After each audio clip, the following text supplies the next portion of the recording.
Tessa's wedding day was supposed to be magical. She had dreamed of this day for years.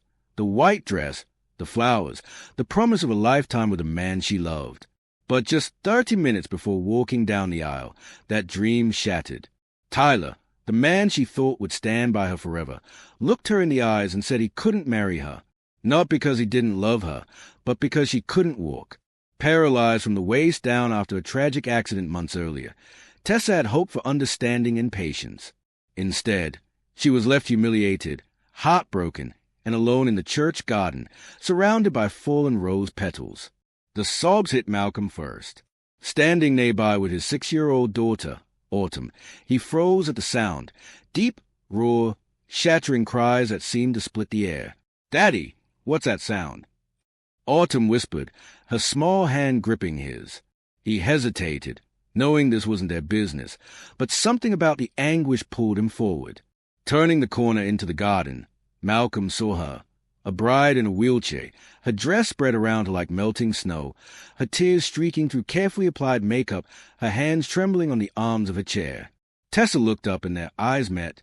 She seemed startled, then embarrassed, and finally resigned, as if dignity had already been stripped away that day.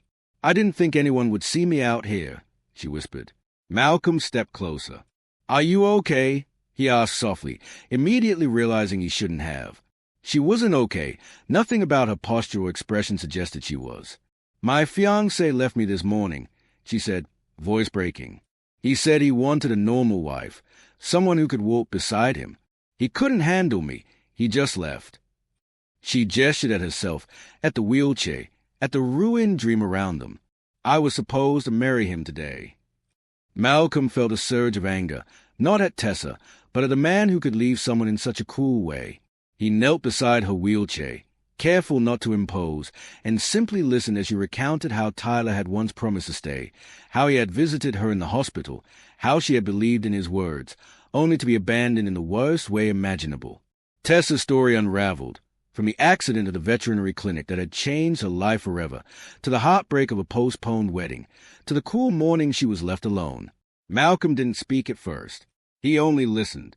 Then he shared his own story, a story of abandonment, of being left behind when his daughter's mother walked away, of the despair and loneliness he had endured. "I understand," he said quietly. "I understand what it's like when someone chooses convenience over commitment." For the first time, Tessa's trembling hand stilled. Malcolm's words weren't pity, they were understanding. "The worst part," she said softly, "everyone will pity me. They'll say Tyler was brave for trying. But it doesn't matter. It's my story now, and it feels broken." "No," Malcolm said firmly, "that won't be your story. Today doesn't define you. It defines him." Something in her expression shifted, a spark of curiosity, a glimmer of hope. Malcolm introduced his daughter, Autumn, who had been waiting nearby. The 6-year-old didn't hesitate. "Wow, you look like a princess," she said, plopping down beside Tessa and touching the flowers in her hair. "Why are you sad? Princesses aren't supposed to be sad." The small kindness of a child, so uncomplicated and genuine, softened Tessa's heartbreak. Malcolm joined them on the grass, and the three formed a quiet circle in the sunlit garden.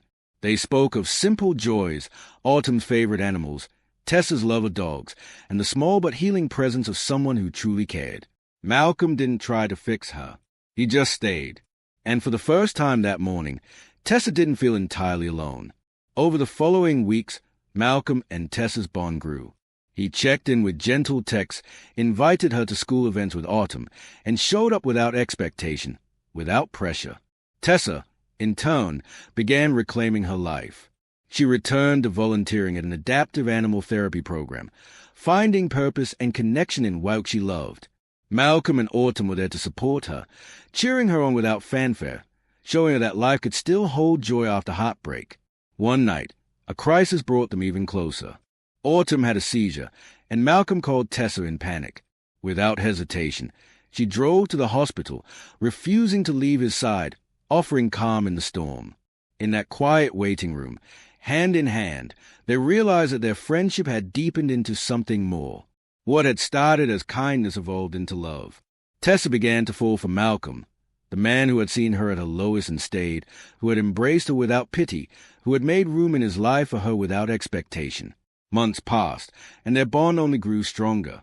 They navigated the challenges of life, Autumn's health, Tessa's physical therapy, Malcolm's work stress, with patience, compassion, and unwavering presence. They built a life together slowly, authentically, learning that real love isn't always dramatic or grand. It's consistent, steady, and unconditional. 1 year later, Malcolm brought Tessa back to the church garden where her world had crumbled. White roses filled the space, and he knelt beside her wheelchair. He spoke of her courage, her resilience, and the love she had shown to him in autumn. Then, opening a small velvet box, he asked, "Tessa, will you marry me?" Autumn appeared with a sign, "Will you be my bonus mom?" Tessa, tears streaming, said yes. Their wedding months later was intimate but perfect.